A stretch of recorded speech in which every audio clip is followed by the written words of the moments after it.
their journey, and how can we protect and stop that from happening and keep the water clear on their journey of life for all of us.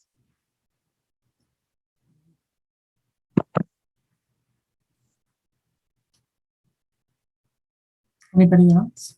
How did it resonate with others?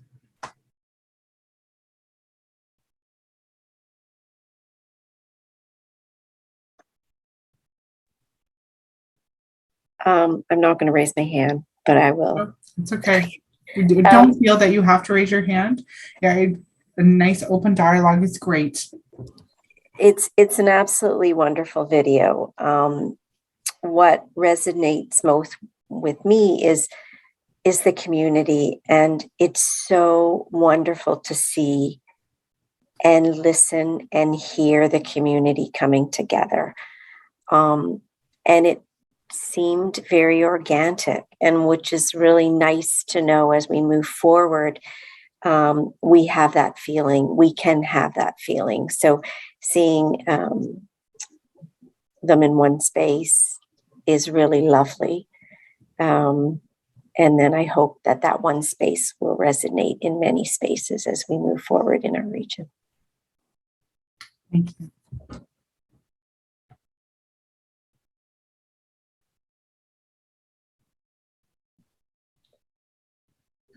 Hi, everyone. I really enjoyed the video as well.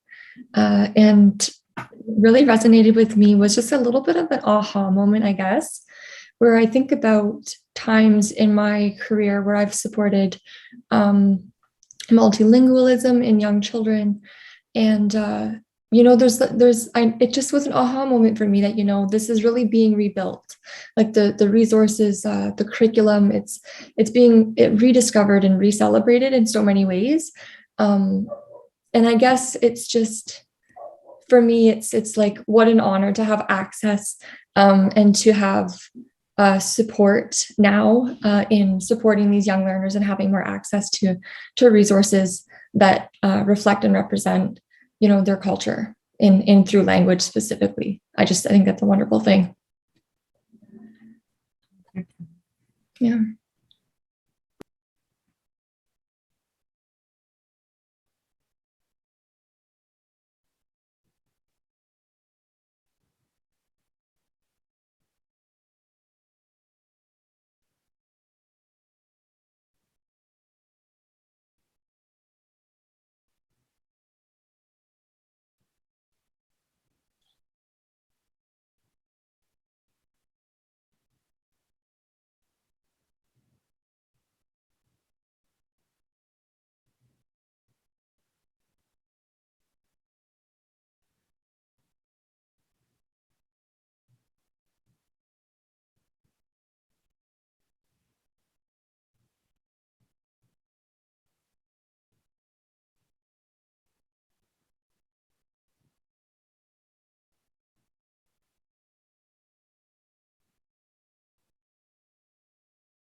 Miigwech.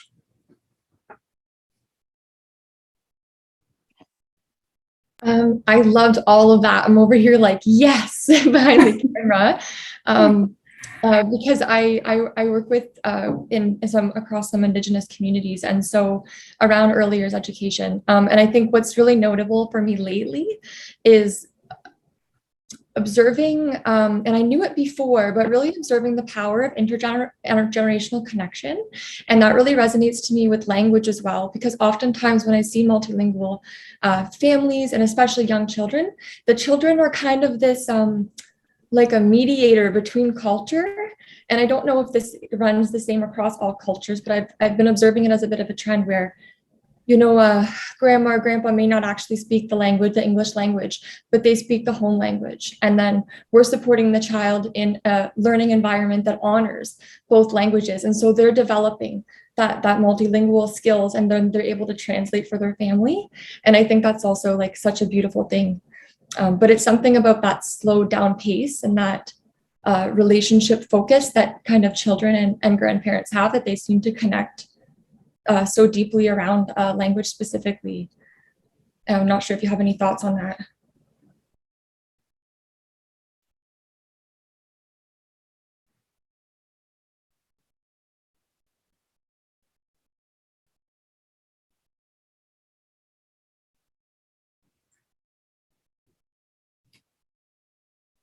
Mhm.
One of the things that I'm learning, and I wouldn't say that I know, but I'm beginning to raise my own awareness around, is how vast the language is. And I don't mean in the technical term or in the object of language in terms of written or spoken, but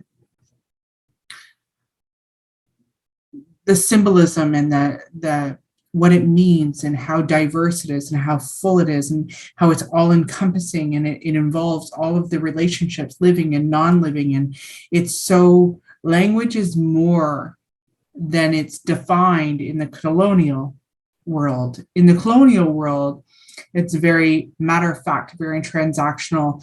And yes, of course, there's lots of other languages and types of expressions and processes around expression. But in the colonial language, it's very objective to some degree. There's a technical formality to it. And what I'm learning, and I haven't learned it right away, I've been working to understand this, and through conversations in this platform or with the individuals that were on the video, I'm learning that language is more than I ever understood it to be within the culture, within Indigenous ways of knowing and being. It's so much more, and it has so much more meaning, and it's alive. I don't know how else to explain it. I don't know how to word it, and I'm not giving it the full picture, but it means more than I've ever viewed language to be in the colonial language. In the Indigenous world, it is the culture. In the colonial world, it's a piece of the culture. I don't know if I'm explaining it, but that's what I'm learning. I'm unpacking what language really is and how wide it is and what it means and how it's alive and how it's fluid and how it's living and non-living things have language, where I never understood language in outside of a very colonial lens. I don't know. I'm not explaining it. Right. Yeah, it's very different, and it has so much more meaning, and it goes beyond the relationships. Like it's deep. It's so deep, and I can't even express it. But I've never seen colonial language that way. I've seen it subjective, yes, and I've seen it as a process to some degree of expression and all of those things, but it's more than that. I don't know how else. I don't know. I'm tripping on my words to explain it. I remember I had done an assignment with my students, and I had offered them, the opportunity to just reflect in whatever way was meaningful for them, just to take an opportunity to just be with themselves and their thoughts, and to maybe consider a word that they would like to share in their own language that related to early childhood education. And I remember the next day they said, it was kind of tough, to really pinpoint something, because kind of what you're talking about, Corey, with just it's not an easy way to just translate one word for one word. Like it's translating a word into a description of a feeling or of a significance, right, with that interconnected meaning kind of being behind it. And so that was a big learning for me, but that was one way that I fostered that kind of, or tried to nurture that conversation and engagement around language, was through that. And it was quite phenomenal, all the different dialects of languages that came from different nations, depending on the student's background. But it was a great success, and it was a lot of fun, a lot of learning as well. And I wonder sometimes what that would look like in an early learning setting, like if it's a family engagement night with like a conversation circle, and just asking that, what are the words that you're using at home, even if we share the same language, sometimes we define words and phrases differently just based on our own association. So just having that understanding of language and increasing our capacity to communicate, I think it's so important. Thank you, Karen. When you watched the video, was there any emotions that came up for you?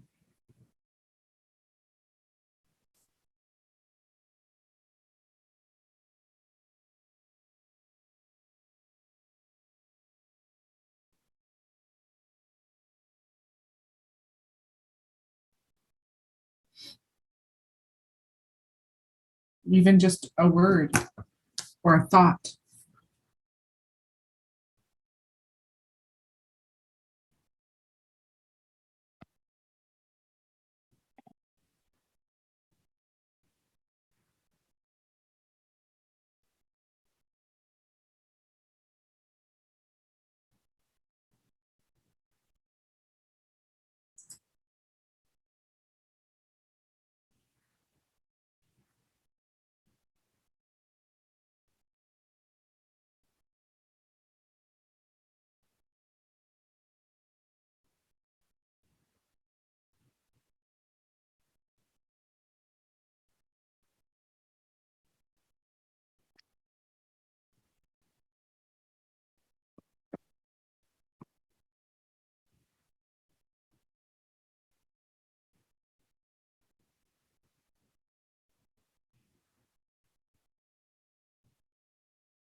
Mhm. Absolutely.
Valid.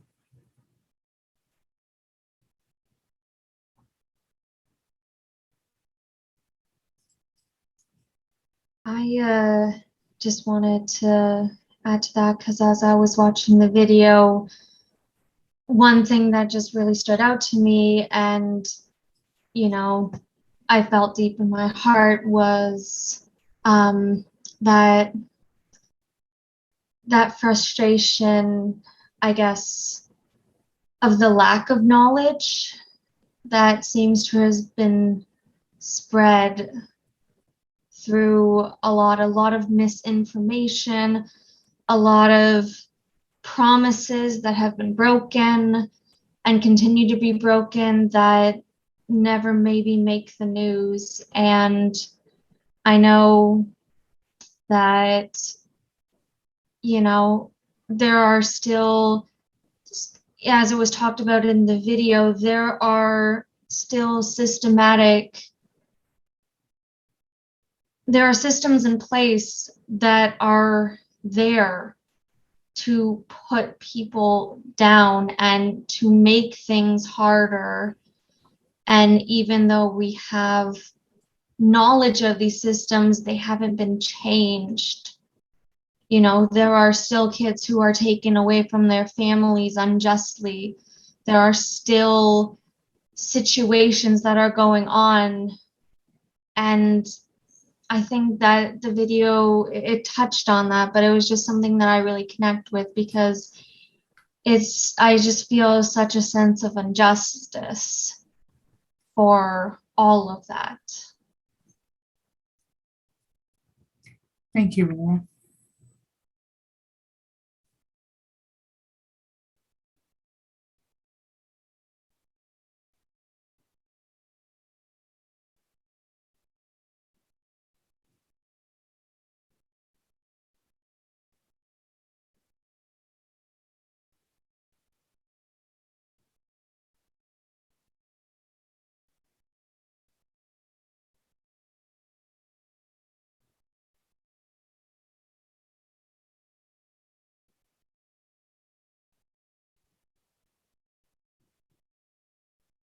Mhm.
Mhm.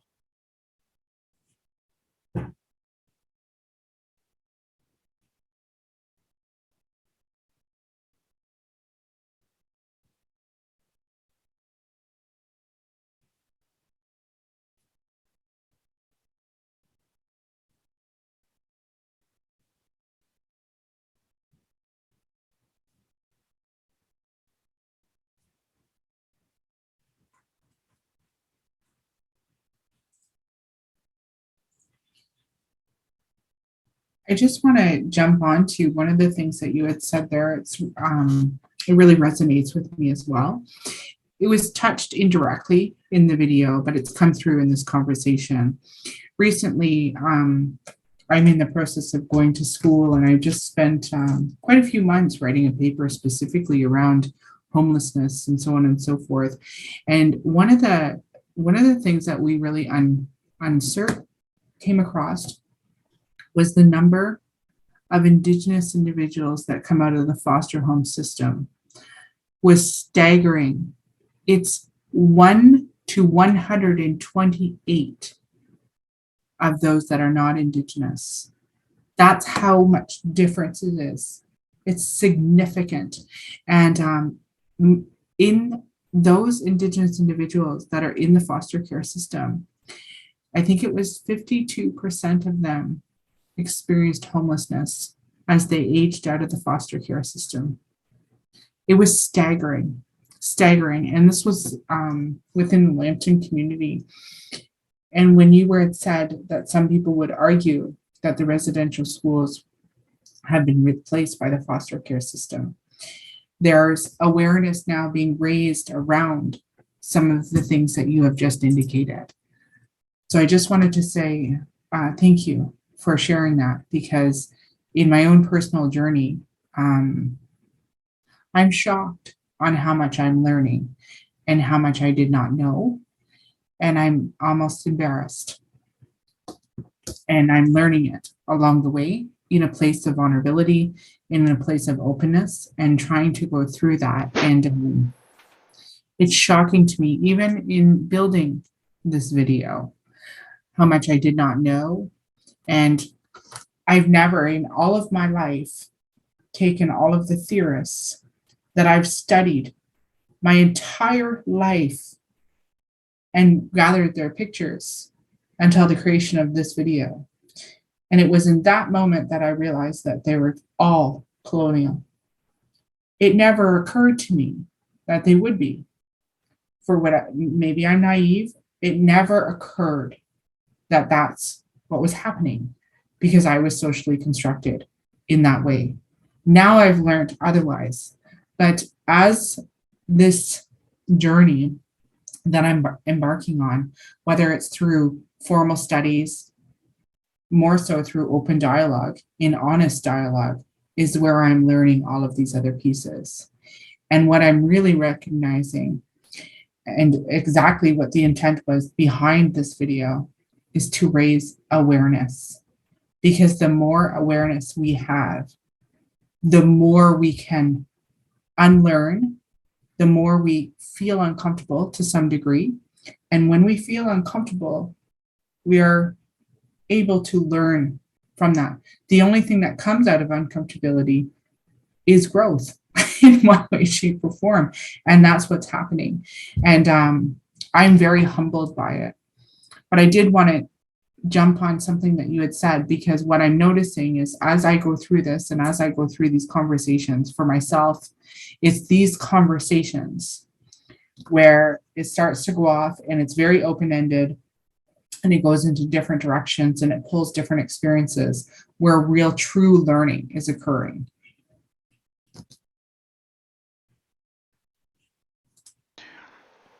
Corey, go ahead. I always remember the line, we all have to get comfortable with being uncomfortable, because that's it is one of those things. If we don't if we're not comfortable, then we're not expanding on what we know, our way of being.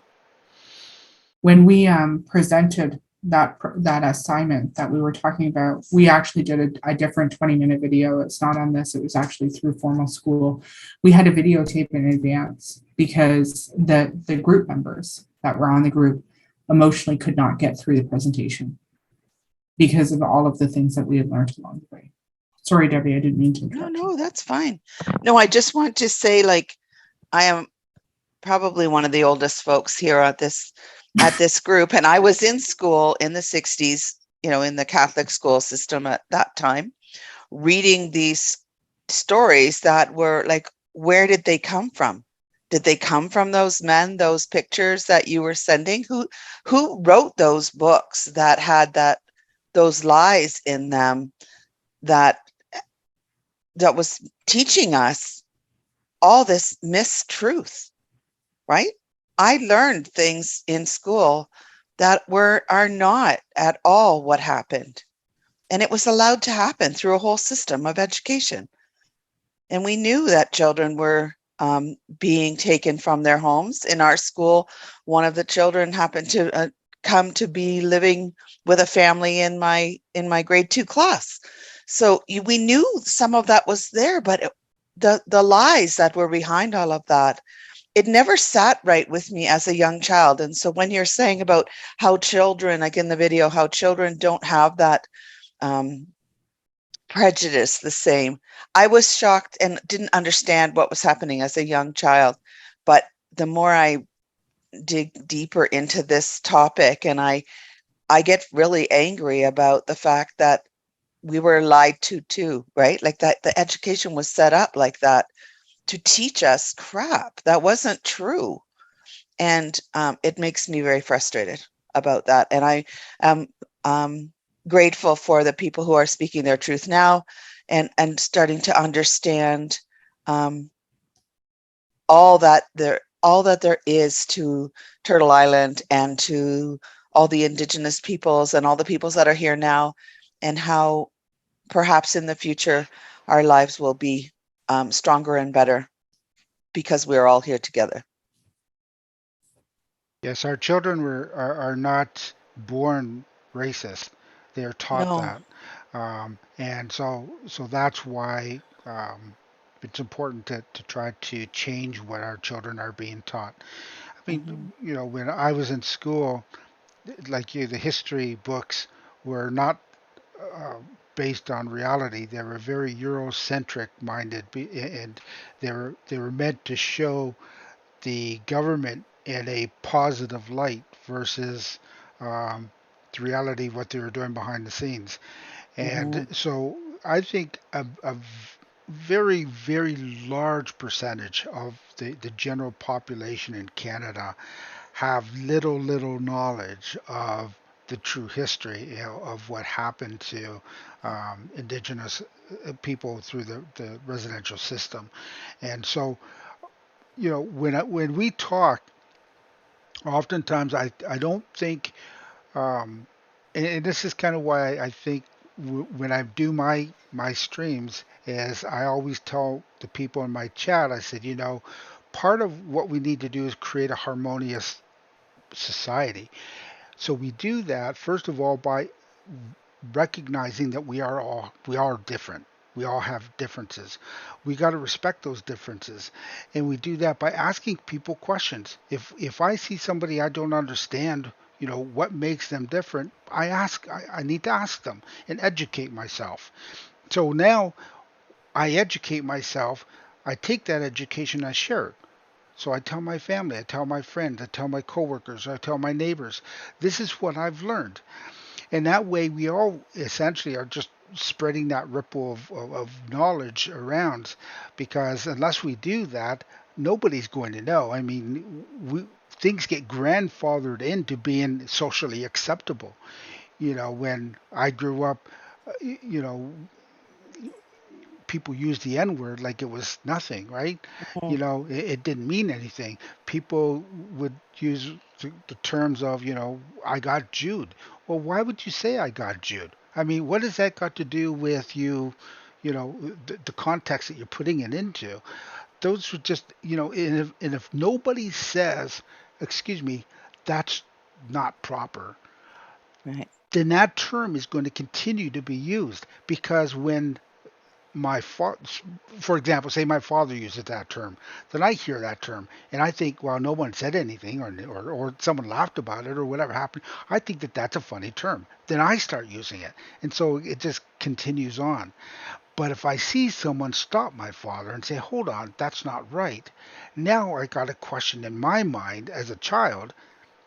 Okay, someone just said that that's not right. Why is that not right? So it at least gets my mind going about what's right and what's wrong. And that's what we're starting to see a little bit more of now than we ever used to when we were kids, because as kids we just thought everyone says respect your elders, so you never questioned your elders. Everything they Mm. said and did was right, and that's just because that's the way it was. And it in reality it wasn't always right.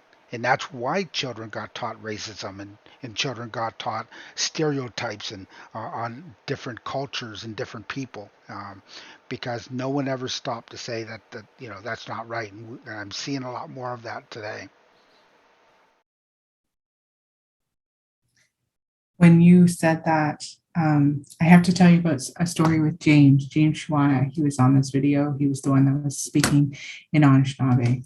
Recently, in the winter time, I had asked him to support raising the awareness around Indigenous literature with children, and I asked him to videotape that with me. And I said to him, I said, it'd be great if you read these books. They were all children's books. They were from Indigenous authors. And I said, would you read these books? And he said, sure. And I said, okay. I thought he would read them in English. And he says, I will not read them in English. And he was offended that I asked him to read them in English. And I didn't know why, because in my ignorance, not rudeness, ignorance, I was asking him to give up his language without even realizing it. Because I made the assumption that the children's book was written by an Indigenous author in English. I made the assumption that he, as a language keeper, would want to read the book in English before translating it into Anishinaabe. It was in that moment that I realized I took something from him and I didn't mean it, but it happened because I asked the question and I made the assumption. And that was probably one of the biggest learnings that I had had. And that's when I started to unearth what language meant and what it was when I was taking that from him. And as you've so rightly pointed out, if people don't say it, we don't know. If he had never said, I will not read it in English, and by you asking me to do that, you are taking my language away, I would have never understood the significance of what I had asked him to do. It was amazing. So then we actually partnered, and I read it in English, and he translated it in Anishinaabe. And it was quite beautiful. But it was through that conversation. It was just an honest conversation. It was very organic. And in that moment, I have never, ever, and I will never forget what I did by asking him to read a book written by an Indigenous author in English. So I agree with you 100%. It was the best learning I've ever had.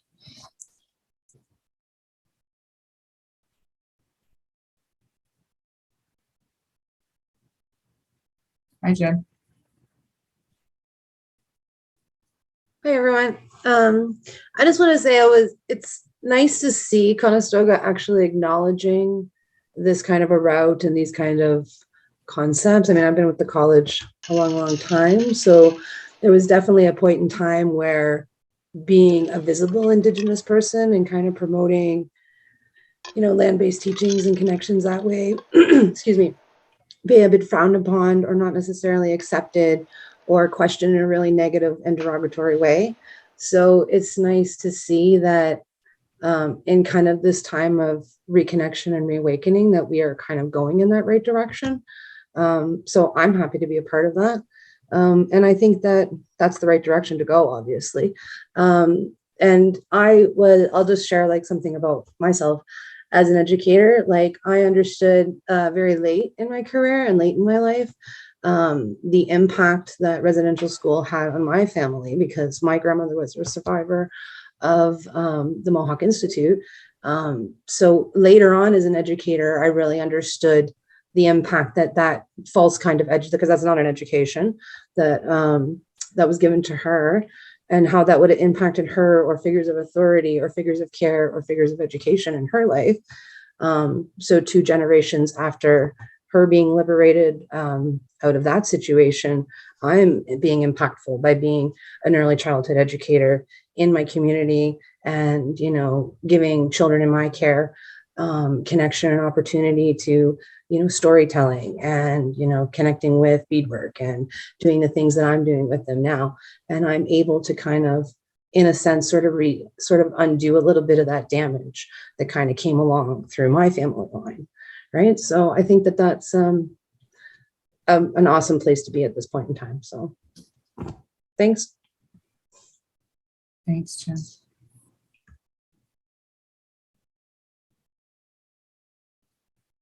there anything else that comes to mind? Oh, Debbie, I see the circle. You had the circle. You were going to say What? something. I don't know. What? My screen tells me that you were going to say something. I was just going to add, when I think about, I was just probably a little bit younger than my grandson is now, but this year my grandson was 8 in the fall, and at his school they were studying different Indigenous groups, and he was studying Anishinaabeg, and his work, he did this beautiful diorama of all of the pieces that he was learning about that culture, and he brought it home, and he was so proud of it. And I was like, the knowledge that he had that I had no knowledge of at his age, of course, nothing.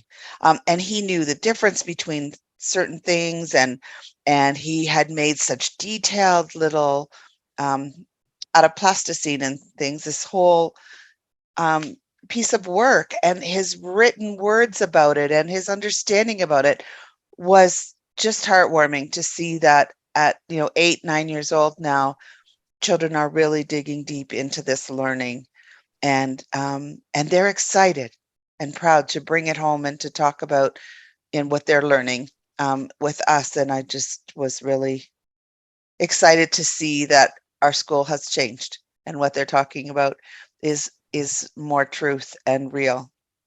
And I can learn from that as well. When we were talking earlier about the English language, and taking over the Indigenous languages and having young children bring the language back into Indigenous culture, well, the same can happen for us, that our young children can bring their knowledge into our homes and change ideas that we've been instructed with. I guess I don't even know how to say how we, what we had to learn, or what we learned just through some of our system of education that we went through. And so now that is changing, and it should hopefully make a difference to the elders in our world too. Yeah, Christy Talbot, when I spoke with her, said that Christy Talbot, again, is the Mohawk woman translating nursery rhymes Mm-hmm. into the Mohawk language. It said that when she's teaching the children the Mohawk, like these nursery rhymes in the Mohawk language, she sees that they are excited, and she said, it's almost like they want to run home right at that moment and Mm-hmm. share with their parents what they've learned, because Mm-hmm. they feel like it's not something that they get everywhere. And Mm-hmm. so to be able to actually get that given to them is a gift, and they absorb it like a sponge, and they love it, and seeing their excitement just brings her a big smile, and Yeah. and a great feeling that, wow, I love the fact that children have such a desire to learn so much, and will, and that's why it's, I was saying earlier, is that they're the ones we really need to target for um, teaching positivity and teaching, mutual respect to all people. So because they're the ones who are going to ultimately be us one day, Right. and we want them to see things in a positive way. So it's great to see her, hear her say that her work is really doing well. Yeah, it's exciting really to see children, because you're right, they are excited to come home and share what they're learning, and to talk to each other about that, and to learn more, and to hear from each other what they're doing. And it can have such a positive impact. I'm pretty excited about the next wave of learners coming along our way. And that's why it's so important for our educators to be authentically informed from a real place, because it's really easy in the schools to sit there and go, okay, let's put on our orange shirts and let's talk about treaty week, and only to go at that surface level. So, and to only kind of be, regurgitating what that curriculum is without actually being informed about what they're giving to those children. And that's really kind of, I think, the next big step in where education has to go too. Because, I remember being in the schools in the early days of the orange shirt, day coming into effect in the schools, and the schools pushing it. And I'm in a kindergarten classroom, and there's kids in the classroom wearing Halloween shirts with skeletons dancing on it, when we're supposed to be memorializing children who starved to death in prison. And we've got a teacher writing on the board saying, what kind of orange food do we like to eat? And like all of those things are very like subtle microaggressions that are really disrespectful. So that kind of like ignorance is still really there. So it's really important for our educators to be informed in an authentic way too, right? So that the kids come home and do inform us also in a very authentic and real way, Right. right? Yeah, we don't need them to bring us any Otherwise other it's not stuff. doing the right thing, right? So Yeah. we have to make sure that the people giving that information are properly informed as well, and not just reading from a script, right? Like we have to have real connection there too. So And I also oftentimes say that we don't have to wait till September 30th to wear an orange shirt. We Right. wear an orange shirt every time that we feel like we want to make a comment. And I wear an orange shirt, 2, 3 times a week, and it sparks questions. When I'm going to the grocery store and someone looks and says, "Hey, I really like that shirt. What does it mean?" It starts a conversation. Mhm. And that, again, allows that awareness and that knowledge that whatever amount of knowledge we happen to have, if we can share it, then at least it's spreading that out. mhm. That's what I do with the children that I care for, because it's simple sometimes just to be visible in an authentic way as well, right? So the kids are talking about your orange shirt, and they're, allowed to touch your beadwork, and they can talk about your ribbon skirts, and they can like, talk about the fringe on your moccasins and those kinds of things, and connect with you in a way too, right? That's visible and real too. So And if they go to festivals, I've noticed, like in um, my city, we have a couple of different festivals that go on. And then some of the indigenous artists who get invited to perform at these festivals will hang a red dress on stage while they're talking or performing. And that in itself sparks questions, because not mhm, everybody knows what the red dress is, or what it represents. And so it allows another opportunity for people to go, well, what's up with the red dress? I don't get it. It's just hanging there, mhm, and so that starts conversations. mhm.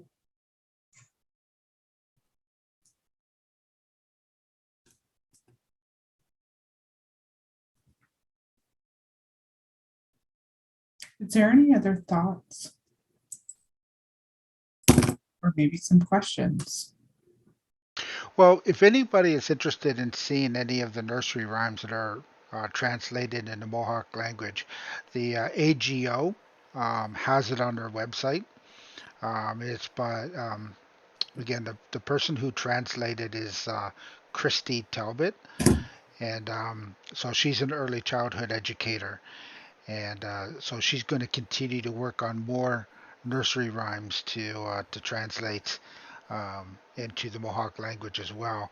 I think it's a small thing, but she's done, I don't know, like 5 or 6 of them so far. Um, So translating nursery rhymes into the to the Haudenosaunee language itself can be a little tricky sometimes, just because we don't have any direct translations. So some of the language has to be done in a way that keeps the message, and so that she can still fit it into the rhythm of the nursery rhyme. Thank you. I just pulled it up for everybody to see so that they can view it. And I'll put this in the chat as well so that we've got that. Got the link. Thank you so much. Hmm. There, I've just put that link in there. Thanks, Galalundi. Galalundi. I'm working on it. I'm working on it.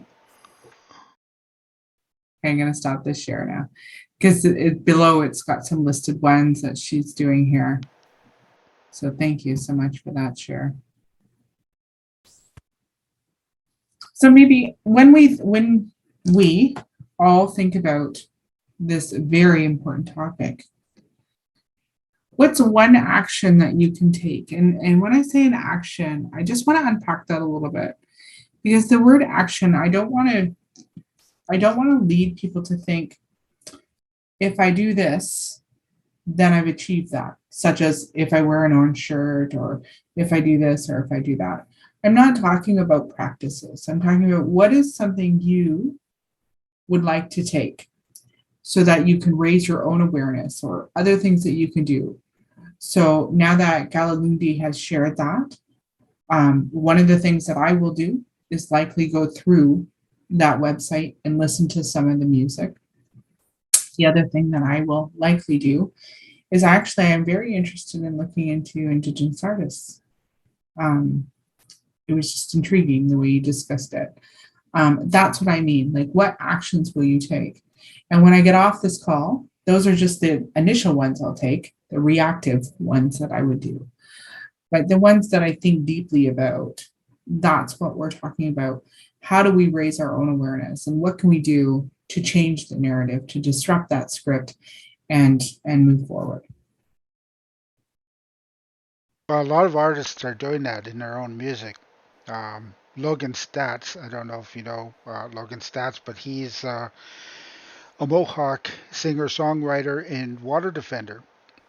He Yeah.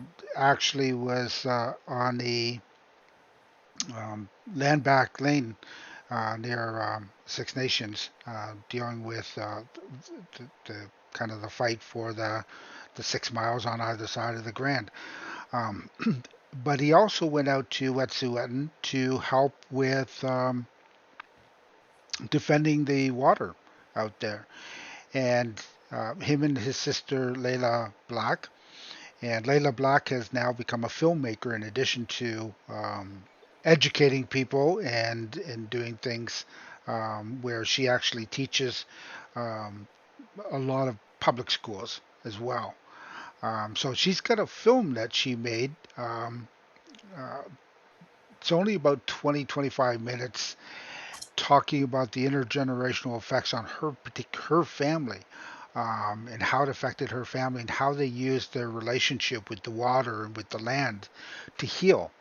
And it's not something that gets done overnight. We don't heal overnight, but everything that we can do, like going to ceremony, learning from our elders, uh, volunteering in indigenous organizations, whatever kind of, however we can get involved, is going to help us as a person to kind of build our own empathy and understanding of what's going, our history. And I think that in itself is a healing process. It helps us heal ourselves as much as it does um, help the people that we're intending to help. Thank you very much for sharing that.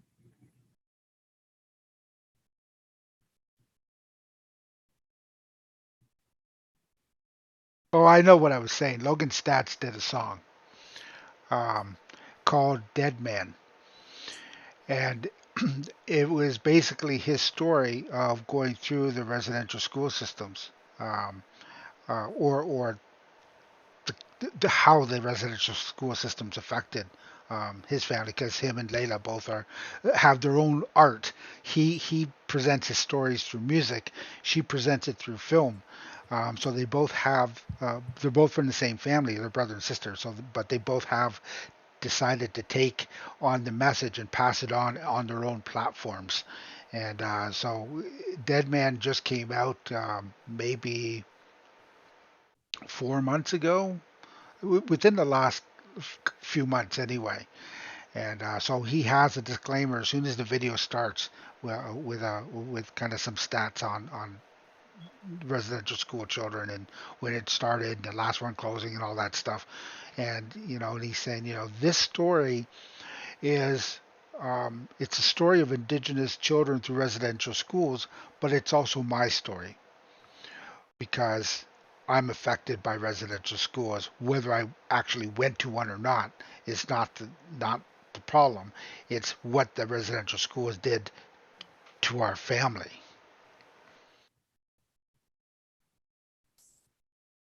Thank you. I'm writing this down because I really like to I like to study and I like to look things up. Another person that I don't know other people might want to look up is Jesse Thistle. Jesse Thistle, he actually is an author as well. He wrote From the Ashes.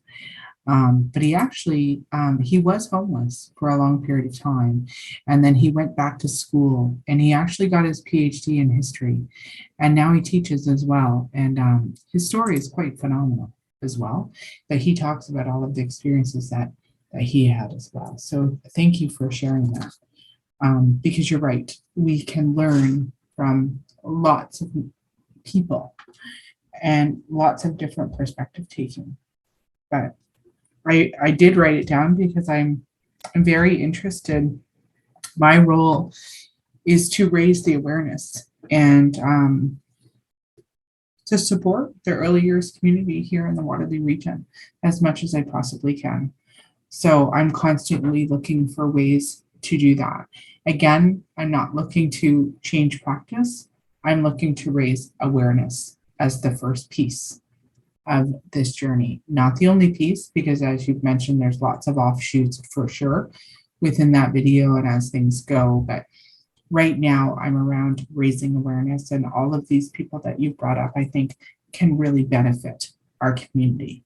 So I will likely reach to them to see how I can get these resources, or if I can put a link on the website. I don't know. I have to ask before I can do any of that stuff, but I think it would really benefit our community. So thank you very much. Miigwech.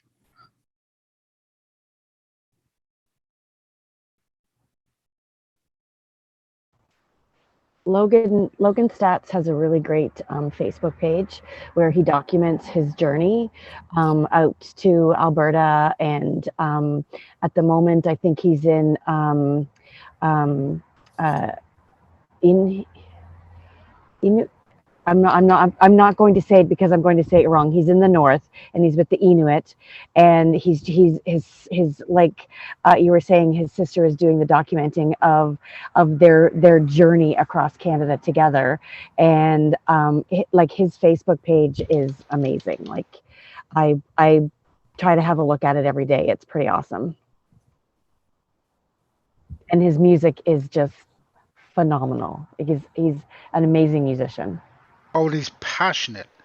I Yeah. saw him in November. He actually opened up for Buffy St. Marie here in London, Oh, wow. and so and Buffy St. Marie's 81 years old now, and she's still touring. And if you watch her, you'd never know. You just the energy that she has and the strength. I mean, her voice is as strong as it ever was. And so he came out, actually just gotten out of jail from being arrested out at Wet'suwet'en, and didn't even know if he would actually be able to make it to London for the show. So he basically just got there, got off the plane, and drove to the place, and it was there like at the time he had to perform. but he came on and he was telling the stories about his experience, being arrested and being beat up by the police, and and still standing up and saying, you know what, it's not going to stop me. I'm still it's still our right to defend our land, and I'm still going to do it. And so when he sang with such passion, and I think that people in the crowd were tearing up just at his passion and what he was singing about, because he does sing songs now. I think more now than before that have a really social context to it.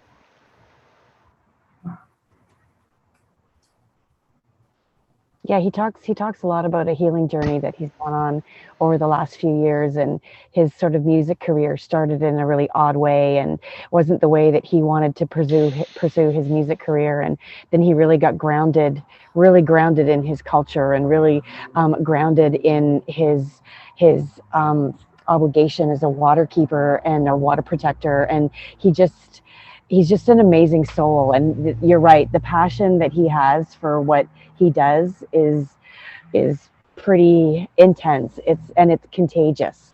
Like he's his passion is contagious. He's definitely worth listening to, for sure. Thank you. Well, as we prepare to close, I just want to open that up to see if there's any other thoughts or any other feelings or anything that we would like to discuss that maybe hasn't been discussed. Of course, we're going to have another opportunity where we all come together in 3 weeks from now again. And it'll be very much like this. I don't know who's going to come. Those who register are going to come. We'll watch the video and then we'll have some conversations about it. But I do want to just offer and see if there's anything else. Well, I just wanted to sort of throw it out there. I've been over the last 3 or 4 days, I've been listening to a podcast, and it's by Duncan McHugh. He is a Canadian Anishinaabe radio personality, and he's a writer. And it's been jarring, and it's been an eye-opener, and it's about Cooper Island Residential School, which was in British Columbia.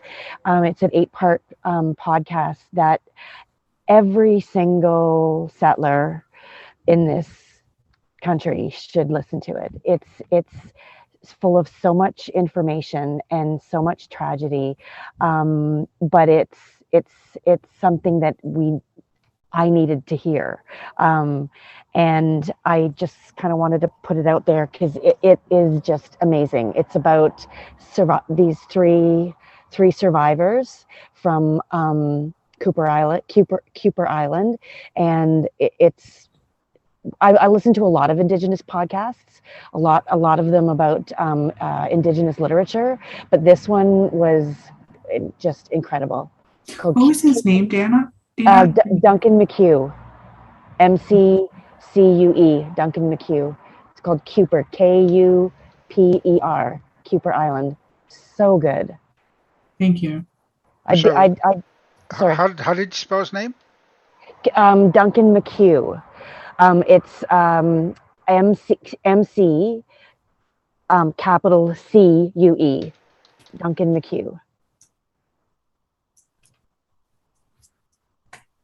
He's actually written a book about his I think it's called the Shoe Boy and the Trap Line, about his life and how his family his relatives being in residential schools affected his life. He's pretty good. It's a fantastic book. It's a children's book. No. Okay. No, it's not. This one. Because there's one. It's a children's book. It's for school age, and it's on the top line. Yes, but I don't think that one's by him. Okay. No. Yeah, it's very good. But I totally recommend it. It's definitely a must hear. Thank you.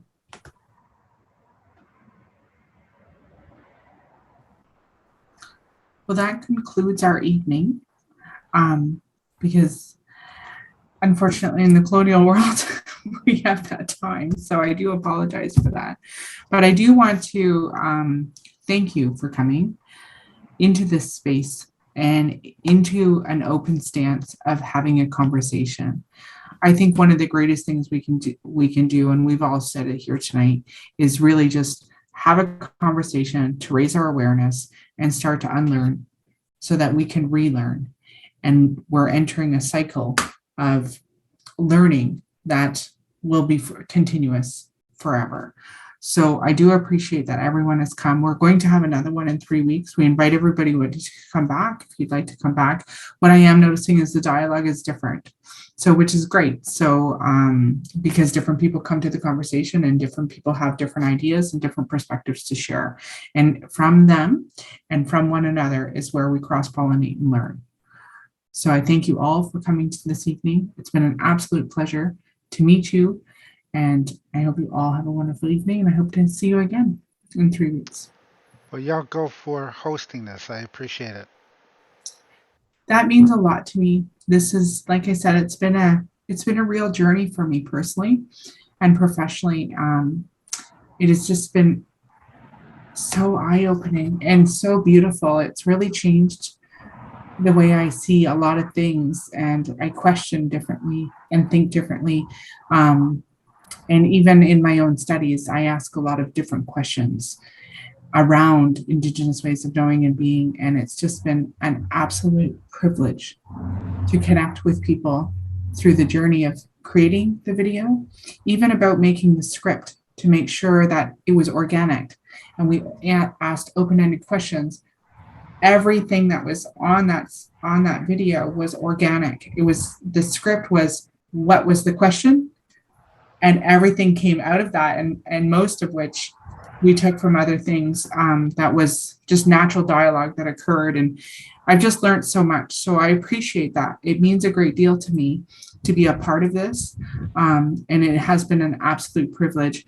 We partner with the region of Waterloo and of course Conestoga, and then all of the Indigenous individuals that were in the video. It has just been an absolute privilege to get to know everyone. And now I got to meet you and the rest of the people on this call. It's an opportunity. It really is. And every time I meet somebody new, I learn something new. And every time I watch the video or have a conversation about it, I learn something new. That's what I love about this space. Yeah, I think we all have to take every opportunity that we can when it comes to learning and being involved in talks like this or sharing circles in a way. Essentially, kind of ultimately, that's kind of what this turns out to be, is a bit of a sharing circle. So we're all sharing our own experiences and perspectives, and what the old adage is, once you know better, you can do better. Absolutely. Yeah, and I'm really proud of how the region of Waterloo Children's Services Department and Conestoga College has really embraced this opportunity. And I think it's going to impact people for years to come. And it's just absolutely amazing.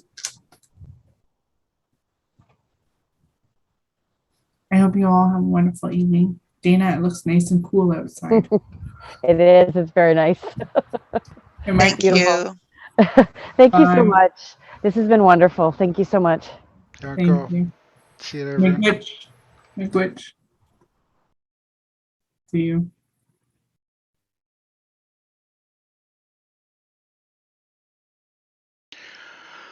Sigoli Swagwag, Galikindini Gets. Again, we had just a discussion tonight. I don't know that it had a structure to it. We're basically just uh, all feeding some sort of ideas and brainstorming um, that whole concept of how do we teach our children about real truth and reconciliation, about anti-racism, anti-oppression, and how to understand that there's a systemic change that's necessary our for our future. And If otherwise, I mean, if you don't change the system, that is a big part of the problem, then the problem's never going to go away.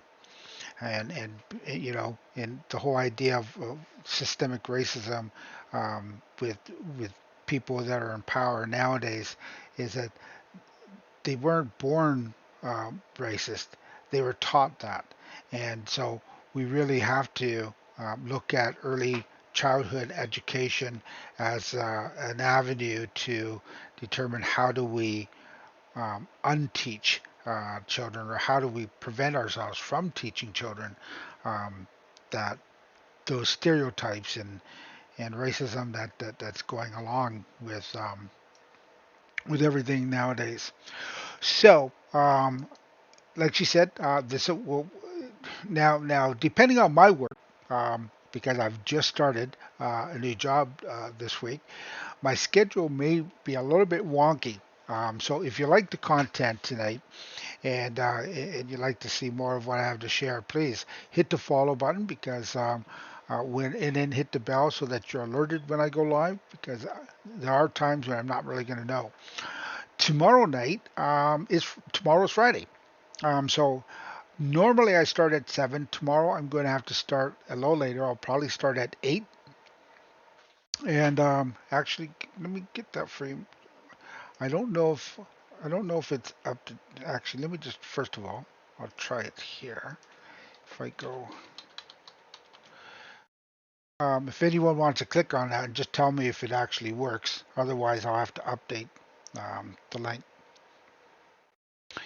So typically, what I do at the what I was saying tomorrow, I generally start at 7 o'clock Eastern Standard Time, and Fridays are music. Not working? Okay, give me a sec.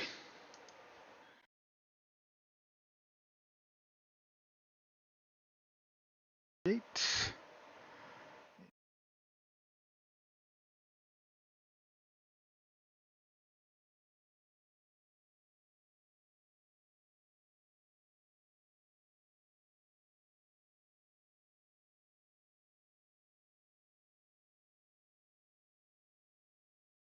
Okay, so that should work, which means I should also update it on my about page here.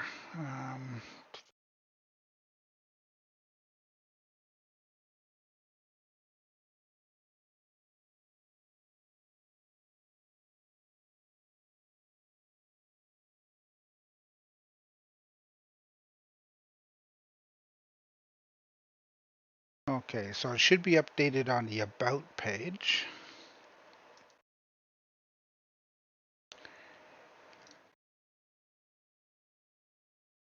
And I should also update it in my commands.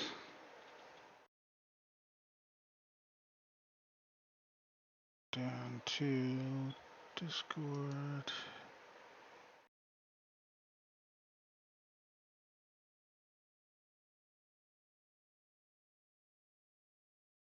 Update there.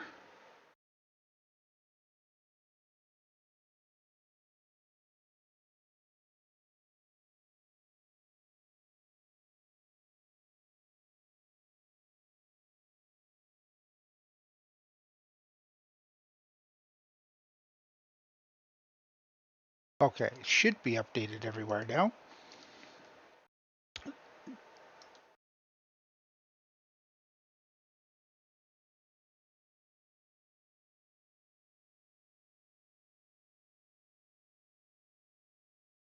So there's a couple of things you may or may not be aware of that kind of came up in that discussion a little bit. One of those things is Orange Shirt Day. Um, so if you type in command orange, that brings up a little synopsis there. Now, Orange Shirt Day started in 2013 and by Phyllis Webstad. And Phyllis's story was that as a child, she was being taken to school. She knew she was going to a residential school. So her grandmother took her out to buy her something for school, and what she decided she wanted was a bright orange shirt. So she got this bright orange shirt that her grandma purchased and for her to go to school. She went to the school, and on the first day of her school, they took the shirt away from her. And they made all of the children dress in kind of like a school uniform, essentially.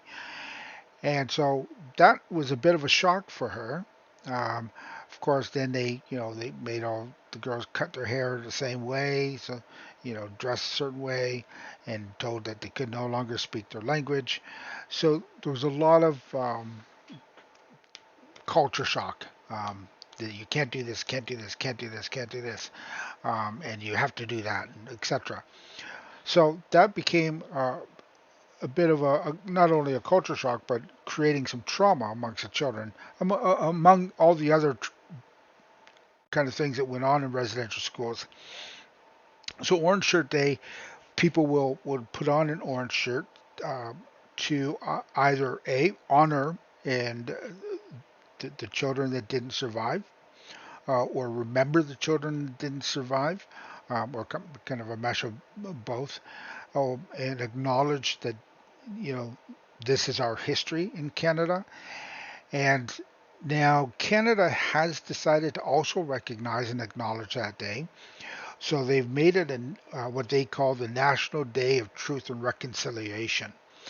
And so the National Day of Truth and Reconciliation basically is a report that was started when Stephen Harper was in office, and they were given 5 years to create recommendations to hand to the government on what they should do, what the colonial government can do to build relationships with the indigenous people again.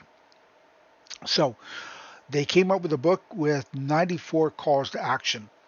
So you can read those 94 calls to action on that suggested reading list.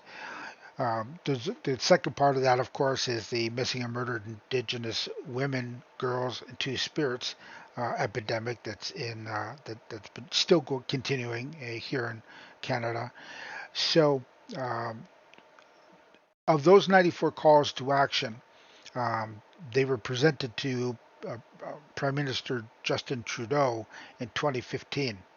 So we're now into 2022, and we're looking at approximately 9 of those actions haven't been addressed.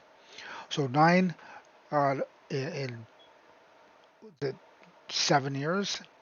Um, if you're getting, even if you got 10 every 7 years, there's there's still another, you know, 80, 87 actions still to go through, um, or 83 actions still to go through. We're looking at a long time. The government really needs to act faster and address these issues much quicker than they are. So that's a big kind of fail on the Trudeau government at the moment, which is going to be, if anything, that's going to put a big dent into his popularity and how um, any chance that he may or may not have in the next election, unless he's addressing these things at a much faster rate than he is now. It's just not This is not feasible for us to wait that long, especially with some of the residential school survivors getting to the age where you know they may not have a long time left in their lives. And Residential schools are the only schools anywhere in the world where the alumni are called survivors and not graduates.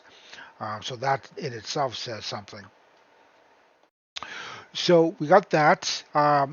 So September 30th is a day where Canada is acknowledging that history, and people will wear an orange shirt.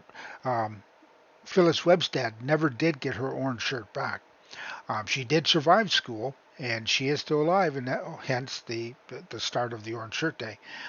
So that's one thing. The other thing that was brought up in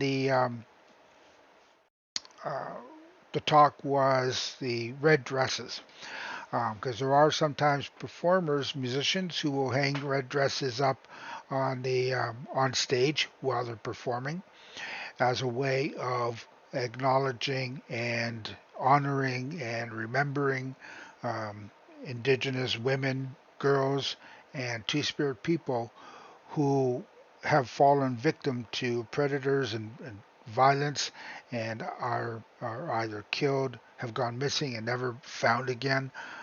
It's, I think it was June or might have been May. Something like five or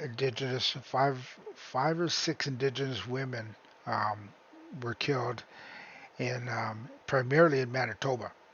So, uh, you know, it happens all across Canada, but but in the last recent ones were primarily from Manitoba. So this is an epidemic that people need to be aware of.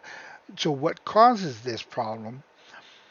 Again, it's a systemic issue because the way that laws are created in some cases is that they make it essentially easier to um, prey on Indigenous women and girls without any or very little consequence.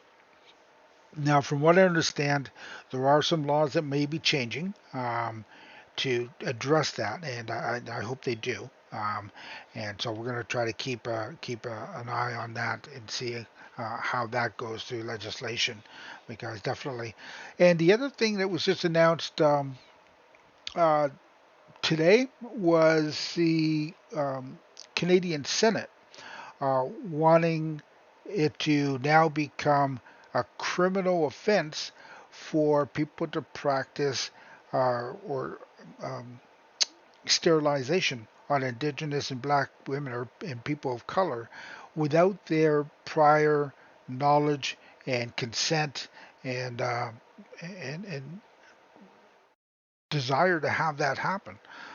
So there's been a lot of that going on over the years. Not as much in recent years as in the past. However, that being said, it is apparently still going on, and there's a class action lawsuit that's in the courts from some women, an organization who's gathered some victims of that together to against so I'll try to get more detail on that because it's been a while since I read that. And I'm not sure what the status of that class action suit is in, but that's definitely something that we should be keeping. Uh, I should be keeping an eye on as well, so that I can let people know what's going on with that. So that was that. What I'd like to do next is I always want to end my streams with a rendition of The Peaceful Warrior.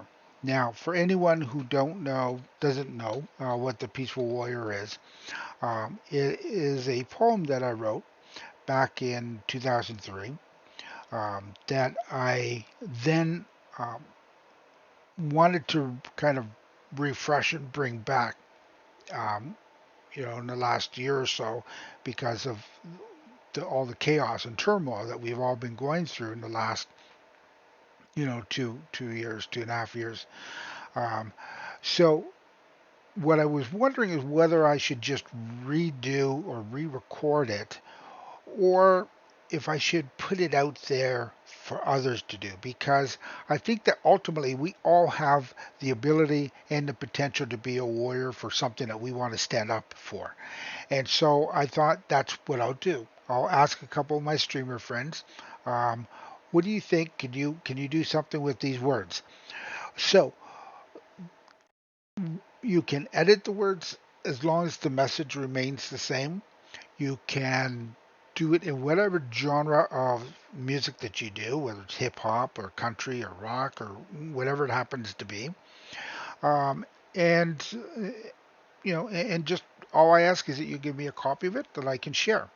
And so many people have done that. And the very, very first person who did it was Kanosh, who was in the UK, did a hip hopish rendition of it. Then we had Composy, um, Carly Sings, the LG Music, the Neo Kalalams, KR Acoustic, Sherry Smith Music. Um, I can't remember. I know I'm missing some in there. Numb the Geek. So it's like 13 streamers so far have done a rendition of the Peaceful Warrior in their own style, and every one of them is great in their own way. So um, I'm gonna go ahead and see if I can get one of these to open up and play for us. Now I'm trying to remember the last time I played Adele. No, I played Sherry Smith music, I believe, last time. So what I'll play tonight is I'll play the Neokalelams version of the song. The Neokalelams are from Singapore. They're a married couple who act and sing. So they're actors, and they sing very positive, upbeat music, and they are socially minded and political as well in what they sing about.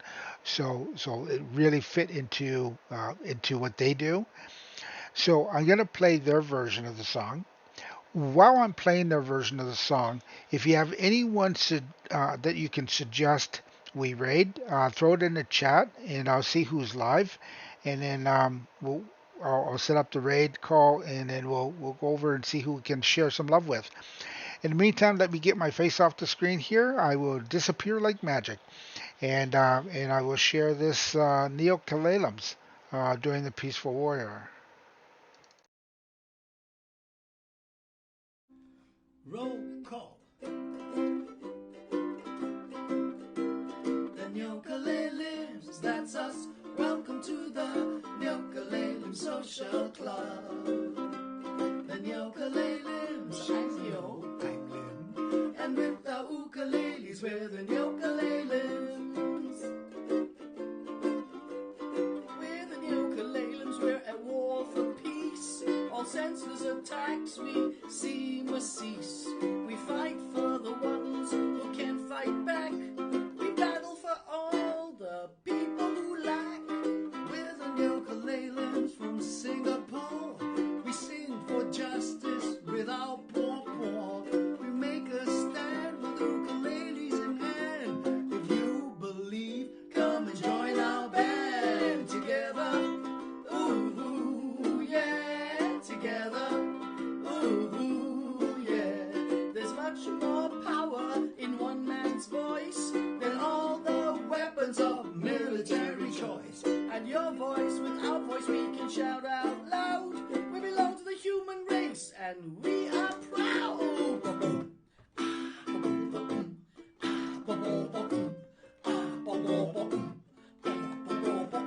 Everybody use your bum. Let's bring it down.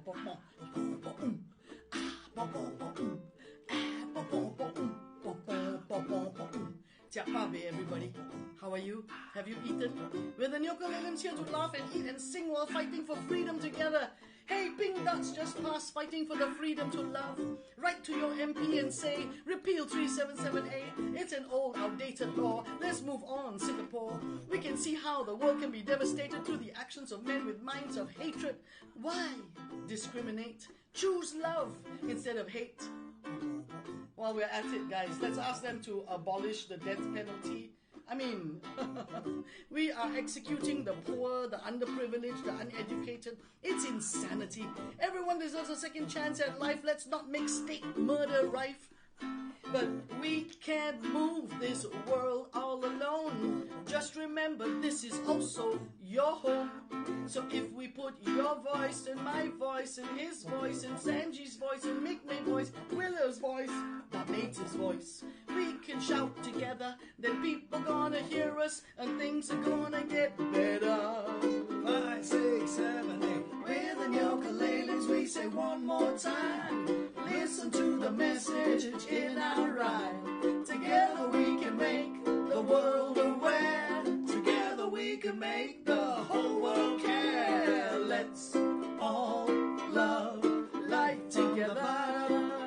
Ooh, yeah. Come on, let's all love life together. Let's all be peaceful warriors together. We can make things better. We can even change the weather if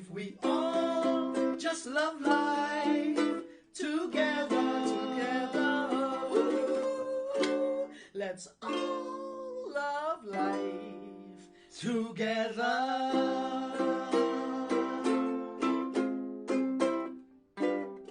Hey! Yeah, thank you so much, everyone. Thank you.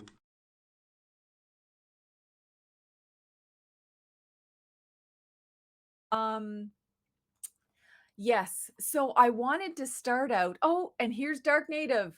Dark Native, I was just telling everybody how before my live stream started, I was listening to your show. I put a comment in there, but I don't know if you saw it, but I just wanted to let you know that I thought Logan Stotts is awesome too, not just for his music, but because he's a hardcore land defender and supports people. Oh my gosh. Oh my gosh. Thank you so much, Dark Native. You're just so supportive. That's what I love about this community. Honest to goodness. Oh, it's a troll. All right. Well, I'll just let you take care of the trolls. Whenever I don't understand something someone said, it's usually because it's, that reason. But yeah, Dark Native, I appreciate that. And, the support that you do and the fact that I see different people in different places on different streams. It's pretty awesome. Thirsty Mosquito. Thirsty Mosquito. Interesting. Thanks for joining, Thirsty Mosquito. Nice. Okay. See everybody here. Mixsecular. Oh, Mixsecular. Nice. I don't recall, that name, but now there's more and more people following or joining or just hanging out or watching. Buzz. That's funny. Thank you so much for the raid. Oh, is that what this is, Dark Native? Oh, thank you so much. Thank goodness Purdy Tang's here because I'm still getting used to all of this stuff. And I'm like, there's new people here. I appreciate that support. And when we figured out how to do it last time, it was awesome. And of course, Purdy Tang's here and everybody's given lots of love. It surely is a raid. Well, thank you to anyone who was with Dark Native. I was on there for a little while, for coming over here and for all the support. For people who don't know me, just joined, my name's Pam Palmater and I'm Mi'kmaq from Eel